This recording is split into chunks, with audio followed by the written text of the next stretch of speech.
Des extraterrestres viennent-ils réellement visiter notre planète ?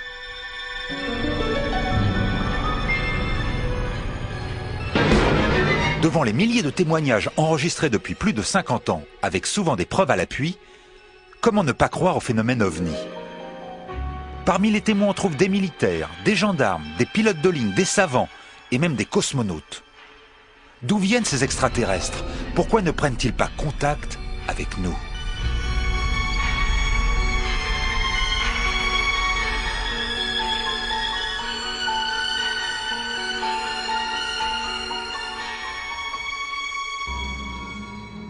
Voilà certaines questions à laquelle nous allons tenter de répondre. Pour comprendre la situation, il faut avant tout connaître un certain nombre de faits fondamentaux que malheureusement pratiquement tout le monde ignore en France et qui établissent la réalité du phénomène. Si on n'a pas connaissance de ces faits-là, on peut dire tout ce qu'on veut, on peut rire, sourire, rigoler, imaginer ce qu'on veut, ça ne présente aucun intérêt. Il faut d'abord connaître la réalité des faits. Depuis l'Antiquité, des milliers de témoignages se sont succédés, décrivant tous d'étranges phénomènes dans le ciel. À Rome, en 218 avant Jésus-Christ, on vit de petits êtres vêtus de blanc et venant de là-haut. Au XXe siècle, beaucoup d'historiens estimèrent que le Troisième Reich détenait certaines preuves de l'existence de vie extraterrestre. Mais pendant la guerre, tout ce qui touchait aux ovnis devait être tenu secret. À la même époque, dans la nuit du 25 au 26 février 1942, des objets lumineux sont apparus dans le ciel de Los Angeles. Pour la première fois, un phénomène OVNI est visible par des milliers de personnes. Il faut bien savoir que ça se passait quelques semaines après l'attaque surprise des Japonais à Pearl Harbor, le 7 décembre 1941. On était donc 2 mois et demi après. La DCA, chargée de défendre la ville contre une attaque japonaise, va faire feu immédiatement sans jamais toucher sa cible. En gros, ça a canardé pendant peut-être 2 heures. Les militaires américains qui étaient chargés de défendre la zone avaient peur que la ville soit bombardée. Or, ces choses n'ont largué aucune bombe, n'ont fait aucun bruit, en particulier n'ont émis aucun bruit d'avion, et puis finalement ont disparu. Dès le lendemain, un article raconte en détail cette mystérieuse nuit. Le Los Angeles Times est le premier journal qui va exposer publiquement le cas d'objets volants non identifiés. La présence dans le ciel d'objets fondamentalement impossibles à identifier. On ne comprend pas de quoi il s'agit, on ne comprend pas comment ça marche, on ne comprend pas en particulier pourquoi ça ne fait pas de bruit. Et puis, comme tous les esprits sont tournés vers une éventuelle attaque des Japonais, évidemment c'est à eux qu'on pense, mais ils font rien de mal, il n'y a pas de bombardement, la chose s'arrête comme elle a commencé. Récemment à Paris, autre grande ville qui prouve que le phénomène OVNI ne se produit pas simplement à la campagne, nous avons rencontré un témoin. Je suis arrivé comme tous les soirs avec mon chien dans le square et on va jouer, j'étais avec un ami et puis j'étais assez surpris par la clarté du ciel ce soir-là. J'ai vu donc le ciel était assez lumineux, assez clair, mais en même temps assez sombre.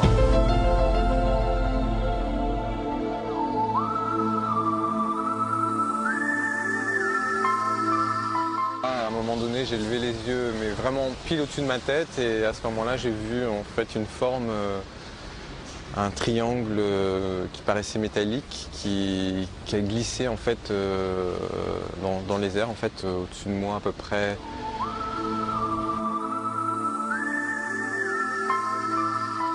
Les distances sont difficiles à évaluer. Je pense que ça me paraît à peu près une distance de 2 immeubles. Je ne sais pas combien de temps ça a duré. Je pense que ça a duré 3 secondes, 5 secondes. C'est difficile à dire. Et puis j'ai vu le triangle s'évanouir derrière un autre immeuble. En fait, après, mon champ de vision s'est arrêté à cause des immeubles. Dans le quartier, aucun autre témoin ne s'est manifesté pour décrire le phénomène. Est-ce que c'est quelque chose de terrestre ou d'extraterrestre? Ça, je sais pas. Je pense que pour moi, c'est pas quelque chose qui est connu sur Terre, voilà. Après, le fait que ce soit pas connu, ça veut pas dire que c'est quelque chose qui n'est pas créé par l'homme. C'est peut-être quelque chose qui est créé par l'homme, mais j'aimerais bien apporter la réponse à ça. Retournons en 1947, à Roswell, au Nouveau-Mexique, où un objet venu du ciel s'est écrasé en plein désert. Des militaires de l'US Air Force, envoyés sur place, découvrirent dans cet ovni plusieurs corps. Selon des témoins oculaires et des rapports officiels, les autorités bouclèrent le secteur, interdirent à quiconque de faire allusion à l'événement et affirmèrent que l'engin était un ballon-sonde.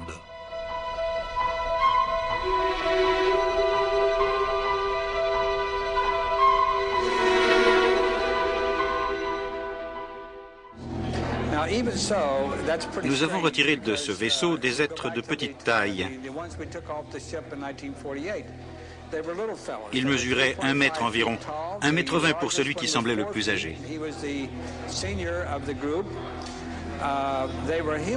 Ces humanoïdes n'avaient que 4 doigts et 4 orteils.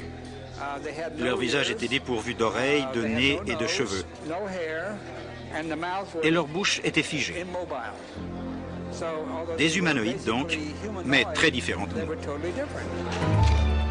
Les rapports d'autopsie décrivent effectivement des mains dotées de 4 doigts palmés, aux ongles très longs.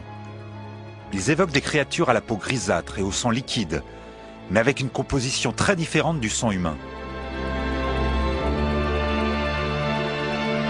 Toute cette enquête a été placée sous le contrôle du président Truman lui-même. Certains scientifiques s'interrogent sur la véracité de ce phénomène.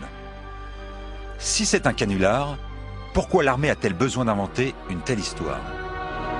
Les militaires ont compris l'intérêt de la croyance aux extraterrestres pour protéger leurs activités assez tôt, c'est-à-dire dès 1947, à partir de l'observation de Kenneth Arnold, le 24 juin. Et tout de suite après, ils l'ont mis en œuvre avec l'affaire Roswell, qui a tout de suite été rendue publique au niveau mondial, donc le 2 juillet 1947. Et les premiers à avoir fait l'hypothèse fédérale, comme on l'a appelé à l'époque, c'est-à-dire l'hypothèse que ce sont les militaires qui sont à l'origine du phénomène OVNI, c'est un groupe de recherche qui s'appelle le Ground Saucer Watch, qui était à l'époque dirigé par Todd Zeikel et qui a fait cette hypothèse dans les années 50. Le secret officiel qui entoure les ovnis n'a pas empêché certains chercheurs de toute nationalité d'investiguer sur la question. Beaucoup de phénomènes observés sont dus à des causes naturelles. Ce qui est très intriguant, ce sont les rencontres décrites par des pilotes de ligne ou de chasse à plus de 10 000 mètres d'altitude. Il faut savoir qu'il existe des centaines et probablement maintenant des milliers d'observations faites par des pilotes d'avions, militaires ou civils, dans des circonstances qui sont la plupart du temps bien connues et qui ne laissent aucun doute sur le caractère authentiquement non identifié de la chose. En Finlande, au-dessus d'un champ d'aviation, des pilotes aperçurent 7 mystérieux objets ronds. À l'approche d'un avion de chasse venu les identifier, les 7 objets s'éloignèrent rapidement face à un vent de 180 km/h. Le pilote Turmo Tukawa reçut l'ordre d'entamer la poursuite. J'ai orienté mon appareil dans l'axe de la ville de Pori et j'ai entamé mon observation. À quoi ressemblaient ces objets? Ils étaient ronds, sans aspérité. C'étaient des sortes de boules de couleur jaune pâle.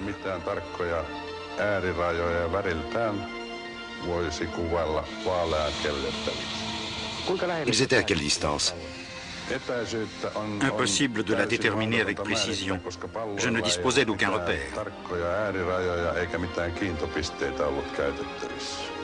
Selon vous, à quelle vitesse se sont-ils éloignés? Je n'avais aucun moyen de la calculer, mais je volais moi-même à 700 km/h et ils m'ont très vite distancé. Est-ce que vous avez trouvé une explication rationnelle à ce que vous avez vu? Je suis incapable de fournir une explication logique.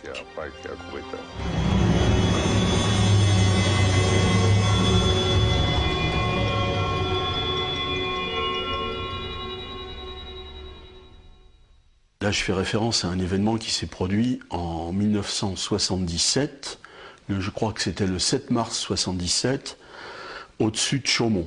Vous avez un Mirage 4 qui revient d'un exercice dans le sud-ouest de la France et qui rentre à sa base à Luxeuil. Un objet s'approche, la chose se passe à la nuit tombée, je dois dire. Quelque chose qui projette une vive lumière s'approche du Mirage 4, oblige le pilote du Mirage 4, M. Giraud, à faire une manœuvre évasive pour échapper à l'interception par cette étrange chose. Alors le pilote et le navigateur se posent des tas de questions. Ils se demandent si c'est un Mirage 3C de Dijon qui fait un exercice d'interception sur eux. Bon, pour des raisons que je ne vais pas développer, ça leur paraît hautement improbable. Ils reprennent leur cap. La chose, une deuxième fois, apparaît de la même direction, frôle le Mirage 4 et l'oblige à nouveau à faire la même manœuvre, et puis disparaît à une vitesse incroyable. Les pilotes de chasse ou de ligne ne sont pas les seuls à observer en altitude des ovnis. Des cosmonautes et astronautes ont aussi été témoins de passages d'objets, souvent très près de leur fusée.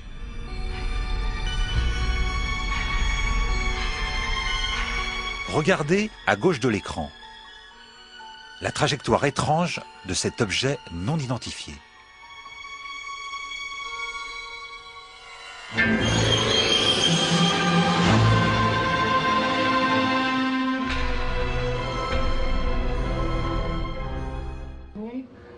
Au ministère de la Défense britannique. Donc c'est un projet de le faire venir.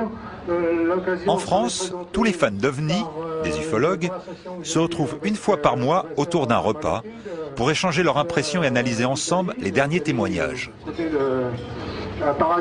Alors, au niveau des différents thèmes qui reviennent au repas ufologique, eh bien c'est en quelque sorte suivant l'intervenant. C'est-à-dire on va parler des enquêtes sur le terrain, des témoins vont venir nous présenter leur cas.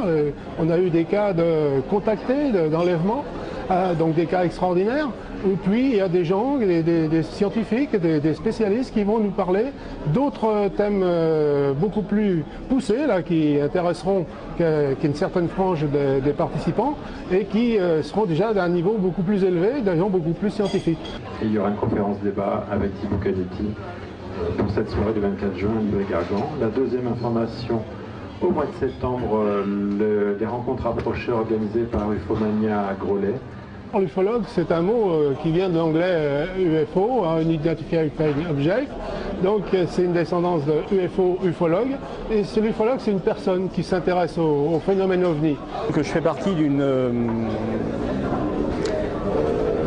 génération, je dirais, ce qu'on appelait la génération Les Envahisseurs. En fait, il y a beaucoup de jeunes ufologues qui sont nés au moment où la série Les Envahisseurs est passée en France. Je ne sais plus d'ailleurs sur quelle chaîne c'était à l'époque, il y en avait que 2 ou 3. Alors. Et donc on était plein de jeunes au niveau du lycée, du collège, à se regrouper et à commencer à s'intéresser à ça. Après, il y a différents degrés. À partir du moment où on s'intéresse au phénomène OVNI, souvent on est dénommé ufologue. Mais il y a par contre des personnes qui s'y intéressent de près, qui ont enquêté. On va faire du travail sur le terrain, recueillir de l'information. Une fois que l'information est recueillie, et bien recueillie, en plus c'est bien vérifié, on passe à l'étape suivante qui est l'étude des hypothèses, en fonction des informations qu'on a recueillies avant. Il ne s'agit pas d'avoir d'emblée des convictions radicales sur la chose, mais au contraire d'essayer de s'instruire au contact des faits, c'est-à-dire au contact des témoignages, et peu à peu de découvrir la nature de la situation. C'est ça l'ufologie, et ça n'est rien d'autre. De nombreuses revues existent sur le sujet. Ils reviennent en permanence sur les témoignages troublants de l'histoire et analyse les dernières déclarations ou rencontres du troisième type. Gilles Durand collecte un grand nombre de témoignages oubliés et les rassemble en archives.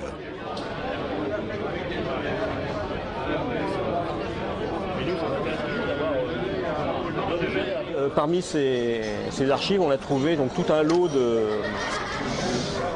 d'illustrations originales d'un jeune ufologue de la région de Lyon qui s'appelle Frédéric Bosch. Donc là, on a 18 documents qu'on propose à la vente. Et donc les dessins se réfèrent à des cas connus, comme là c'est le cas de Vernon dans l'Eure en août 54. Bon, un petit peu arrangé, mais enfin bon, ça c'est vraiment Vernon. Bon, ça c'est aussi 1954, c'est les soucoupes Méduse dans la Somme. Ça c'est donc ce qu'on appelle les hombrecitos du Venezuela. Donc c'est un cas en Amérique du Sud. Là c'est le cas Antonio Villas-Boas en 1957 au Brésil. Mais autrement, ça c'est le cas Hill en 63 aux États-Unis. Et à part ça, il y a des choses qui sont complètement issues de l'imagination de l'auteur. Il n'y a pas que des cas. Il y a des choses qui sont vraiment, c'est vraiment son imagination qui a travaillé. Le sujet OVNI n'est souvent pas pris au sérieux par un grand nombre de personnes. Pour un ufologue, est-il facile autour de lui de faire partager sa passion? Il fut une époque où, quand on parlait de ce domaine-là, ça passait tout de suite à la grosse rigolade et ça le reste encore. Mais bon, comme ça a été banalisé, je dirais que le sujet passe plus facilement maintenant. Mais c'est vrai que tout est affaire de présentation auprès de son entourage. Et dans la mesure du possible, je ne vais pas aller le crier sur les toits, mais quand on m'en parle, j'en parlerai, ou quand l'occasion se présente, je vais en parler. En 1954, une vague importante d'OVNI va déferler sur la France, avec des rencontres du troisième type. Ce qu'il y a de remarquable dans cette vague, c'est que pour la première fois, le 10 septembre 1954, se produisent des événements qu'on va appeler par la suite des RR3, rencontres rapprochées du troisième type, c'est-à-dire des observations au cours desquelles le témoin voit non seulement un objet de très près, mais également des personnages qui se trouvent à bord de cet objet.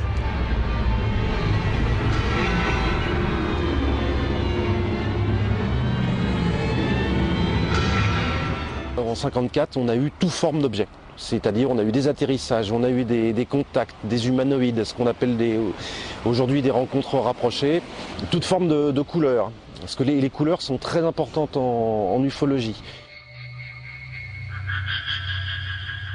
Le 10 septembre 1954, à la tombée de la nuit, Antoine Mazeau se retrouve nez à nez avec un petit personnage d'1,10 m environ. Il ne comprend pas très bien à qui il a affaire. Au bout de quelques instants, il imagine qu'il a affaire à un enfant qui s'est déguisé pour lui faire une farce. Le petit personnage se rapproche d'Antoine Mazeau et lui pose sa tête sur son épaule. Alors, Mazeau ne comprend pas du tout ce qui lui arrive, il se demande à qui il a affaire, c'est compréhensible. Et le personnage en question disparaît derrière des fourrés. Et au bout de quelques secondes, il entend un bruit qui compare au bruissement d'un essaim d'abeilles, et il voit un objet lumineux qui s'élève derrière les buissons et qui part vers l'ouest, je crois, en direction de Limoges. Très loin de là, le même soir, vers 22h30, Marius de Wilt, alerté par son chien, sort de chez lui et observe deux petits personnages sur une voie ferrée. Ces personnages ont là encore la tête prise dans un casque probablement entièrement transparent. Ils sont vêtus de combinaisons, ils ont la taille d'enfants de 10 ou 12 ans. Marius de Wilt remarque également non loin de ces personnages un objet en forme de cloche. Sa déposition à l'époque ne sera pas retenue par les gendarmes. Pendant des années, de Wilt aura du mal physiquement à se remettre d'une telle rencontre.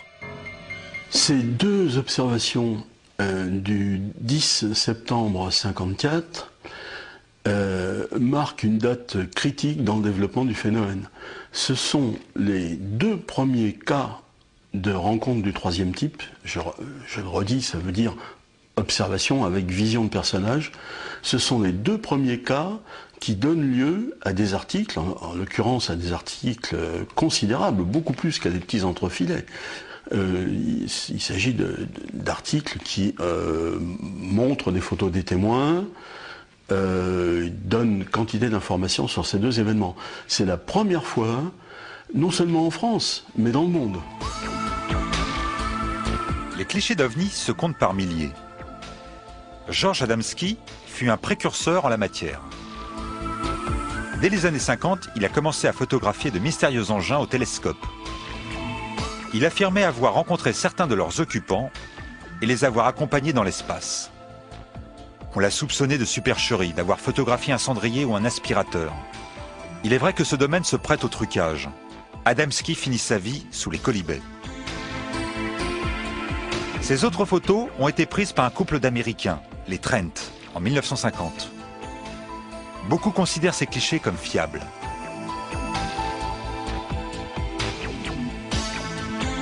Une controverse identique à celle soulevée par Adamski fut suscitée par un Suisse, Edward Mayer, qui affirmait lui aussi avoir été en contact avec des humanoïdes.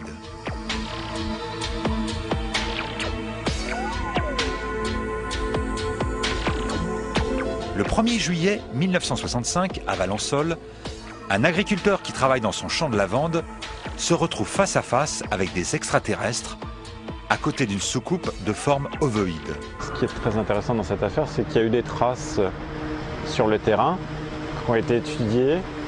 Donc on a quand même une corrélation entre un témoignage et les traces au sol. C'est pour ça que ça reste un cas très intéressant.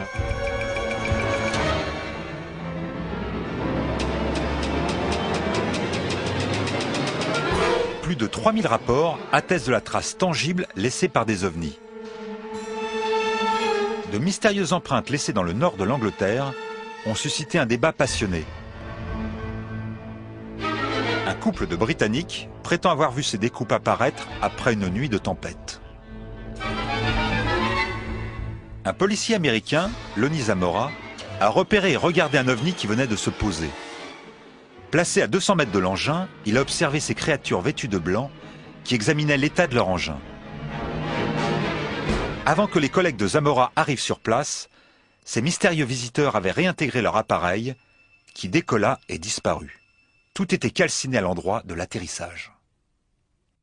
Alors un autre cas qui remonte à 1967, qui se passe dans le Cantal, qui est l'observation d'une grosse boule lumineuse derrière une haie, faite par 2 enfants qui sont frères et sœurs et qui gardaient des vaches, je crois, dans un champ. Et derrière la haie, donc, une boule lumineuse est observée, et puis des petits êtres qui sont en train d'œuvrer à côté de la boule lumineuse. Et quand apparemment les 2 enfants veulent s'amuser, pensaient au départ que c'était des enfants comme eux, donc ils les interpellent et les êtres s'enfuient, la boule lumineuse s'envole et les êtres rentrent dans la boule en s'élevant dans l'air. Fin 89 en Belgique, dans la région de Verviers, le même soir, des dizaines de personnes ont affirmé la présence dans le ciel d'objets non identifiés. On était dans la cuisine, ma femme voit une grosse lampe suspendue dans le ciel et cette lampe a grossi plusieurs fois. On a nettement vu qu'il avait une forme triangulaire et à chaque extrémité, il y avait un clignotant rouge-orange. Et ça avait l'air assez grand. Moi, j'ai eu l'impression que ça recouvrait les 2 maisons jumelées. Fait rare, les radars de l'armée ont détecté ce soir-là des dizaines de traces d'ovnis. Voilà, alors là, nous...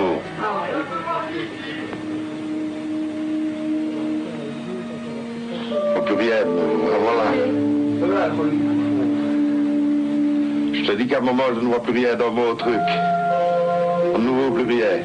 Regarde, elle sera bien plus fort. Ah, elle s'éteint. Il n'y a pas que la presse spécialisée qui parle du phénomène OVNI. Une radio FM parisienne ouvre son antenne à tous les témoins.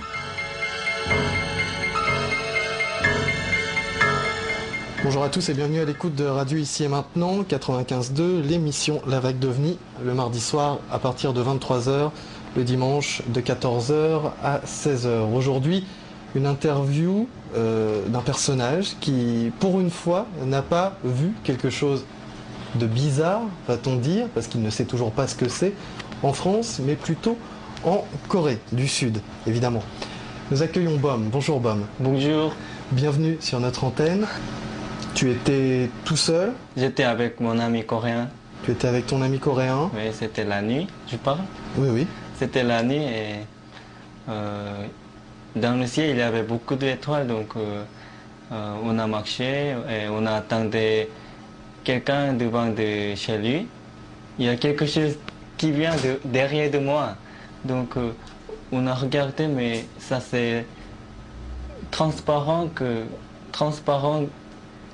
ça bougeait comme la vague de la mer. Quelque chose qui faisait du bruit? Non, il n'y a pas de bruit, justement. Alors, comment l'avez-vous remarqué?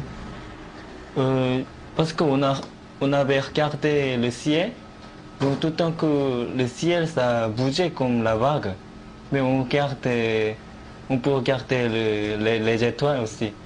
Donc, tout le temps qu'on a crié, comme ça, c'est quoi ça? On a s'embrassé après, on a, comment dire, vraiment étonné à cause de ça. Mais c'est vraiment grand, donc on ne peut pas regarder directement la taille, ou il faut tourner la tête pour regarder la taille. Comme un terrain de football? C'est vraiment grand. Il était aussi, je ne sais pas, mais il était aussi pas très haut de nous. Je pense que c'est 200 mètres ou 300 mètres au-dessus de nous. Merci beaucoup, Bom. De rien. Vous êtes à l'écoute de Radio Ici et Maintenant, 95.2. En 1995, en Asie, un habitant de Beijing a eu juste le temps de déclencher son caméscope pour capturer sur vidéo une étrange apparition dans le ciel de sa ville.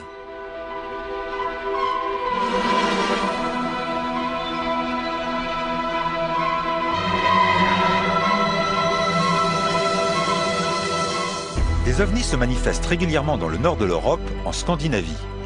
Le 30 août 1986, Mila et Kaylee Vunen se sont rendus dans leur maison de campagne pour y passer le week-end. En promenade au bord d'un lac des environs, ils vécurent l'aventure de leur vie.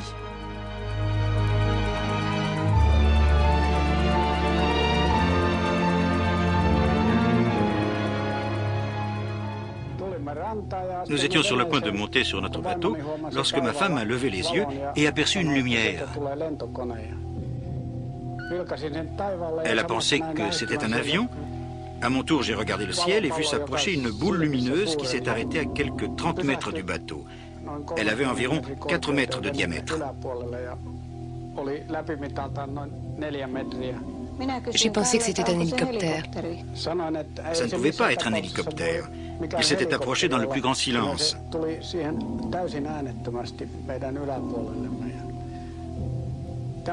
J'ai demandé à ma femme de me donner mon appareil photo.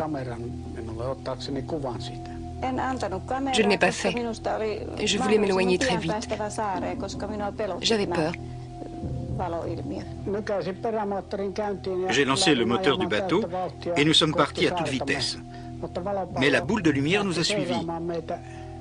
Elle restait dans notre sillage, toujours à la même distance.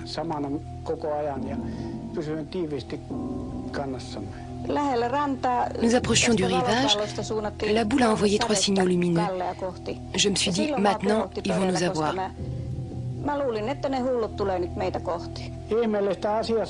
Ce qui est étonnant, c'est que le témoin de mon appareil photo indiquait que j'étais à court de pellicule alors que je venais de charger un nouveau film. Les ovnis nous ont survolés pendant 40 minutes.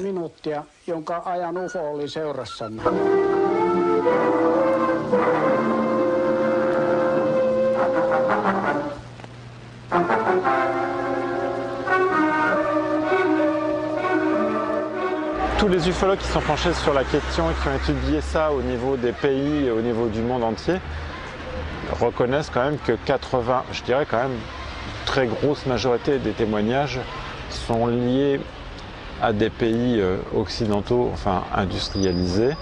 On a une minorité de témoignages qui viennent de pays non industrialisés. Retour à Paris. Notre témoin, qui a observé un ovni au-dessus d'un square du 14e, a contacté un enquêteur pour lui exposer ce qu'il a vu. Vous ne voyez pas les étoiles au travers de l'objet, non. Donc on pourra éliminer. On pouvait bien distinguer la forme, et dans la forme, on pouvait distinguer encore une autre forme. Alors enquêteur, en ufologie, ça consiste à lire tout ce qui peut être témoignage qui soit lointain ou proche de chez soi.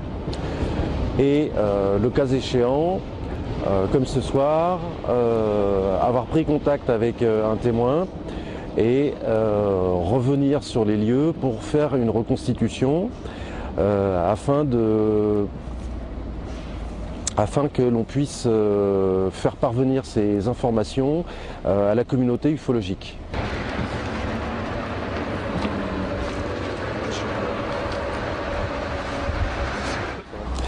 Donc là, on va mesurer la trajectoire qu'a emprunté l'objet, ce qui va nous permettre au sein des forums ou des associations ufologiques de voir si l'objet avec l'heure a suivi une trajectoire constante et si on peut le retrouver ne serait-ce que sur Paris ou sur la France, voire même à l'étranger. Alors je vais demander où vous mettiez les brins à peu près, voilà. À peu près là, sur le sens de déplacement de l'objet, comment vous le... Donc en fait il venait pile derrière moi en fait.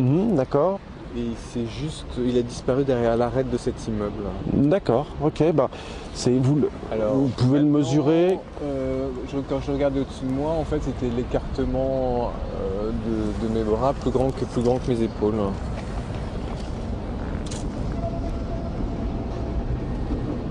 On peut aussi noter l'angularité. Ce n'est pas évident de nuit.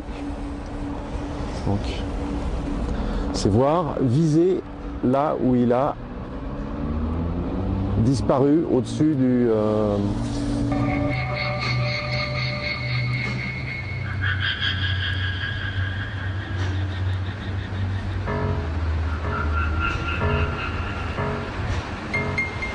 Les autres objets sont des bases de données et un réseau, ce qui est très important, un réseau de météo, de tout ce qui va être contrôle aérien, radardiste, observateur, avoir aussi une base connaître les bases de données sur les satellites. Même les satellites, on va dire, plus ou moins espions, afin d'arriver à une véritable conclusion que l'objet est un véritable ovni. Éliminer des mythomanes, des rigolos, c'est relativement difficile, mais avec le temps, on y arrive. C'est-à-dire qu'il y a des enquêtes qui peuvent durer 1 an, 2 ans, 3 ans, voire 10 ans. Et on va savoir que la personne à ce moment-là a interprété ne serait-ce qu'un avion et qu'il a voulu voir autre chose. Comment aujourd'hui un enquêteur peut-il reconnaître une photo truquée?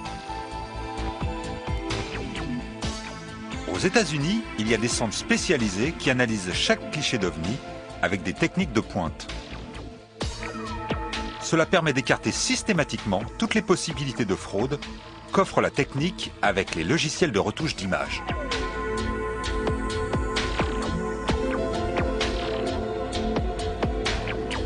Pour des scientifiques ufologues, certaines photos sont vraiment celles d'engins spatiaux. Après la vague impressionnante de 1954 et celle du milieu des années 70 avec ses dizaines de témoignages étonnants, la France connaît un nouveau passage d'OVNI fin des années 80. Le point culminant est le 5 novembre 90, où dans la même journée, dans des lieux différents, des personnes sont témoins dans le ciel de mystérieuses apparitions. Ce soir-là, dans un grand nombre de sites, simultanément ou quasi simultanément, en tout cas dans une période de 20 minutes environ, des centaines et des centaines de personnes font des observations de choses qui leur paraissent tout à fait incompréhensibles et qui passent dans le ciel. Vers-le-Grand, ça se situe dans la lointaine banlieue sud de Paris. Ça représente l'itinéraire que suivait ce soir-là une dame qui rentrait de son travail à Bondoufle et qui rentrait chez elle à Itteville. Elle jette un coup d'œil tout en ralentissant et voilà une représentation de ce qu'elle voit. Hein.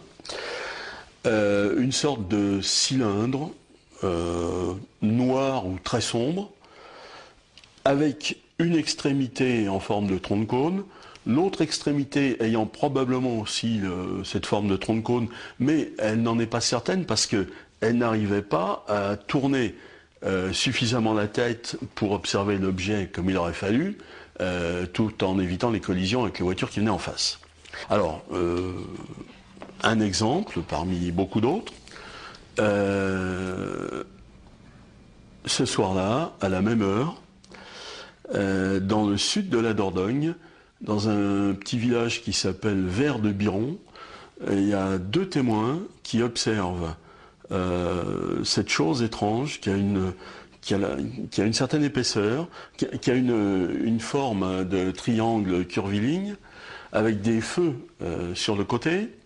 Sous cet objet, il y a ce que les témoins ont décrit comme un derrick inversé, tirant à son extrémité un tube lumineux, qui est malheureusement représenté en jaune ici, alors qu'en fait il était de couleur blanche. Le même soir, à la même heure, je l'ai déjà dit mais il faut le répéter, plusieurs dizaines d'observations aussi extraordinaires que ça, ou plus extraordinaires encore, ont eu lieu presque simultanément. Qu'est-ce que c'est que ces choses-là? C'est un problème extraordinaire. On ne peut quand même pas douter de l'objectivité des témoins, étant donné que des témoins, il y en a dans 14 départements le même soir. Eh bien, ça n'a donné lieu, à part ce que nous avons fait à Lumière dans la nuit, ça n'a donné lieu à aucune étude d'ensemble, à aucune synthèse de la question, et tout se passe comme s'il n'y avait rien eu. Les gens ignorent totalement, aujourd'hui, alors que nous sommes seulement 8 ans après, les gens ignorent que dans la soirée du 10 août 98, il y a eu une accumulation d'observations de choses complètement non identifiées et non identifiables.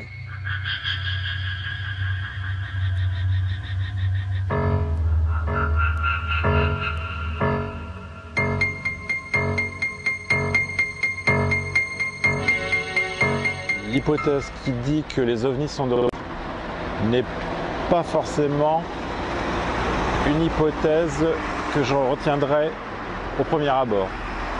Et quand on fait une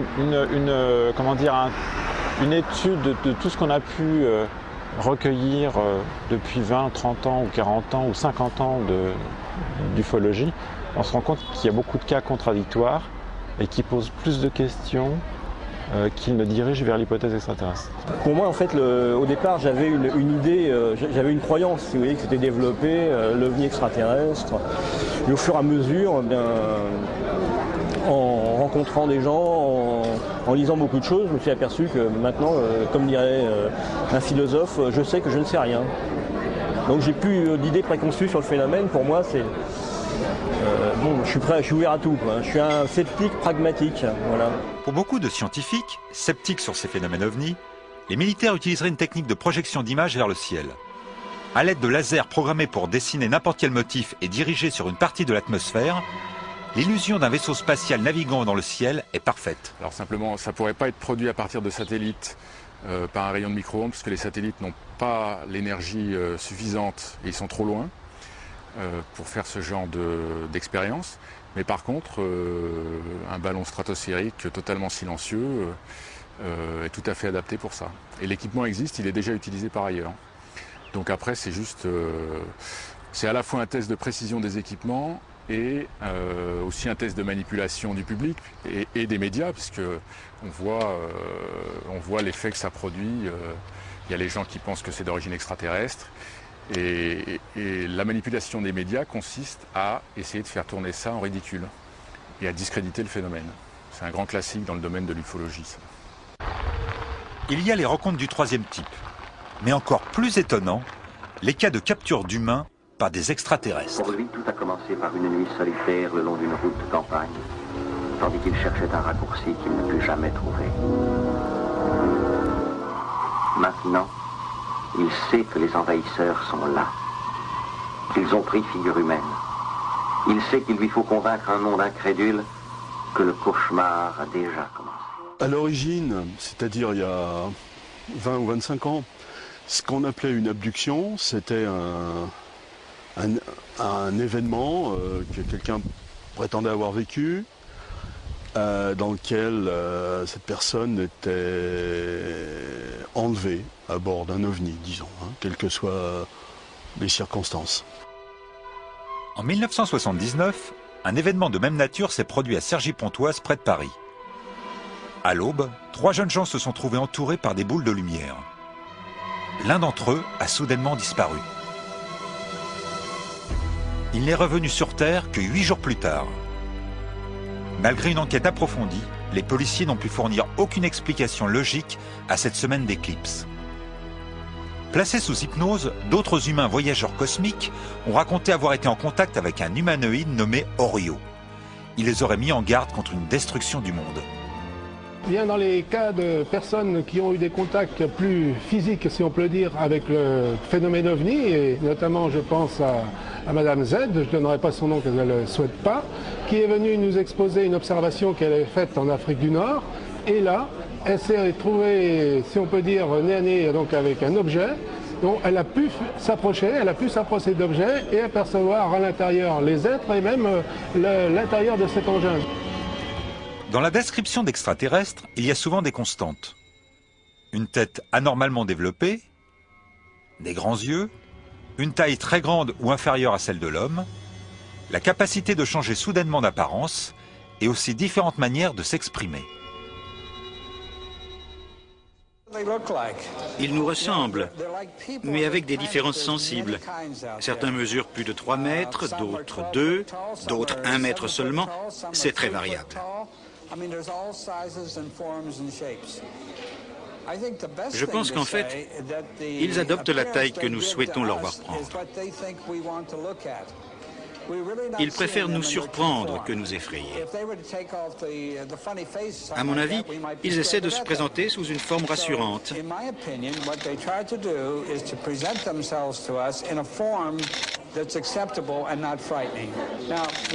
Certains sont particulièrement grands, avec une tête carrée. D'autres ont la même apparence que vous et moi. J'en ai répertorié 18 espèces, mais il en existe peut-être 25. Certains prétendent qu'ils auraient autant de bases secrètes dans le sud-ouest des États-Unis. Pendant des décennies, nous avons cru que Mars était habité par des petits hommes verts. Pour qu'un être vivant se développe quelque part dans l'univers, il faut obligatoirement de l'eau et du carbone. Il y a des milliards d'années, tout sur Mars était requis pour faire naître la vie. Mars, au début de son histoire, a eu des conditions extrêmement analogues à celles de la Terre. Alors la grande question, c'est qu'au moment où la vie apparaissait sur Terre, c'était il y a 3,8 milliards d'années, eh bien de l'eau liquide coulait sur Mars et les conditions étaient favorables à l'apparition de la vie. La matière carbonée, il y en a eu aussi, puisque Mars a connu beaucoup de bombardements météoritiques, quasiment autant que la Terre. Et quant à l'énergie, Mars est un peu plus éloigné du Soleil que n'est la Terre, mais le flux solaire est suffisant pour fournir une grande quantité d'énergie sur Mars. Alors, la grande question c'est, mais alors est-ce que la vie a démarré sur Mars à ce moment-là? Est-ce qu'elle aurait démarré en même temps que sur Terre? Nous ne le savons pas pour l'instant, mais nous le saurons en débarquant sur Mars et en voyant s'il y a des fossiles, en analysant ces fossiles. Si oui, ça veut dire que dès que les conditions sont réunies, la vie démarre, la vie doit foisonner dans l'univers. Sinon, eh bien dans notre compréhension de l'apparition de la vie sur Terre, un maillon nous manque. Donc la grande question est posée. Alors en vue de résoudre cette question, les hommes ont décidé d'envoyer systématiquement des missions sur Mars. Et tous les 2 ans, pourquoi tous les 2 ans? Parce qu'on lance une sonde de la Terre, elle tourne autour du Soleil, nous arrangeons pour que la trajectoire de la sonde coupe celle de Mars. Et ce moment favorable se produit tous les 2 ans.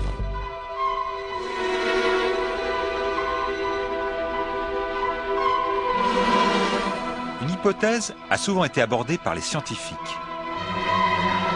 L'homme serait peut-être d'origine martienne. Est-ce que la vie terrestre provient d'une vie extraterrestre? Ça fait partie des possibilités. Ce n'est pas l'hypothèse qui est prioritaire chez les scientifiques, mais effectivement, ça s'appelle l'hypothèse de la panspermie, à savoir il y a dans l'espace interplanétaire des bactéries qui peuvent se promener, qui peuvent voyager sur des durées très longues. Et de temps en temps, elles rencontrent des planètes et elles viennent ensemencer les planètes qu'elles rencontrent et y apporter la vie. Le transport se fait effectivement par des météorites. Mars est constamment bombardé, reçoit des gros objets extramartiens. Certains de ces objets ont une énergie suffisante pour projeter des morceaux de la surface de Mars dans l'espace. La gravité martienne étant moins forte que la gravité terrestre, c'est quelque chose qui effectivement est plus facile que sur Terre. Une fois que ces morceaux de la surface de Mars sont projetés dans l'espace, ils restent dans l'espace, ils peuvent rester en orbite martienne et puis ensuite sortir de l'orbite, se rapprocher d'autres planètes et c'est comme ça que nous recevons de temps en temps des morceaux de Mars. Il y a actuellement une vingtaine de météorites martiennes répertoriées qui ont été collectées sur Terre. Pas de vie développée sur Mars, ni d'ailleurs sur aucune autre planète de notre système solaire. Mais pourquoi pas beaucoup plus loin dans l'univers, sur des planètes identiques à celles de la Terre? Nous sommes en quête d'un autre système solaire, d'un système où il y aurait un Vénus, un Mars, une Terre, un Jupiter, etc. Nous n'en sommes pas là encore, mais je pense qu'au XXIe siècle, on trouvera une autre Terre autour de notre étoile, si elle existe. Et là, on y mettra le paquet. C'est-à-dire qu'on va mettre tous les moyens d'observation pour voir cette Terre, comment elle a évolué. Est-ce que la vie existe? Est-ce qu'il y a une atmosphère avec de l'azote, de l'oxygène? Est-ce qu'il y a des manifestations de vie, etc. Et il n'est pas impossible, si cela existe, que nous ayons la réponse dans 3 ou 4 siècles. Et alors vraiment, si on n'en a pas dans 3 ou 4 siècles, on pourrait même songer à y aller. Alors là, s'il y a un choc de civilisation, je ne sais pas ce qui se passera, parce que quand l'homme blanc a rencontré les Mayas, les Aztèques, on sait ce qui s'est passé, ils ont été détruits. Quand l'homme blanc a débarqué sur l'île de Pâques, les habitants sont morts. Quand les Anglais ont débarqué en Australie, les aborigènes, on voit dans quel état ils sont. On connaît l'histoire de la colonisation. Donc souvent, quand une civilisation plus avancée rencontre une autre moins avancée, c'est au détriment de la moins avancée. Je pense que dans une vingtaine d'années, on saura s'il y a ou s'il y a eu de la vie autour de planètes semblables à la Terre dans d'autres systèmes solaires. Le mystère va rester entier pendant très longtemps. Je ne suis pas personnellement persuadé que les recherches de signaux provenant d'autres êtres pensants éventuels sur d'autres planètes vont être détectés. Bon, le problème, c'est que c'est un peu lié à la durée d'une civilisation.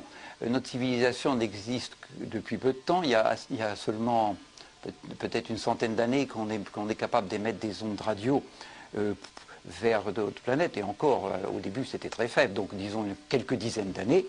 Combien de temps notre civilisation va survivre, on n'en sait rien, ça peut être assez court. Bon, si ça se passe de la même manière des autres planètes, vous voyez que la chance de détecter un signal provenant d'une autre planète est extrêmement faible. UFO. 29 mai 1993. Voilà ce qu'a aperçu un habitant de Stuttgart en promenant son chien.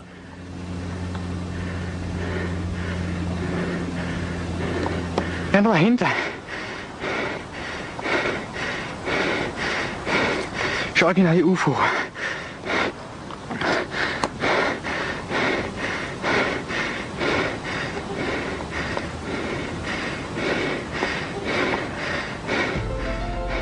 L'homme adore lever la tête pour découvrir l'univers.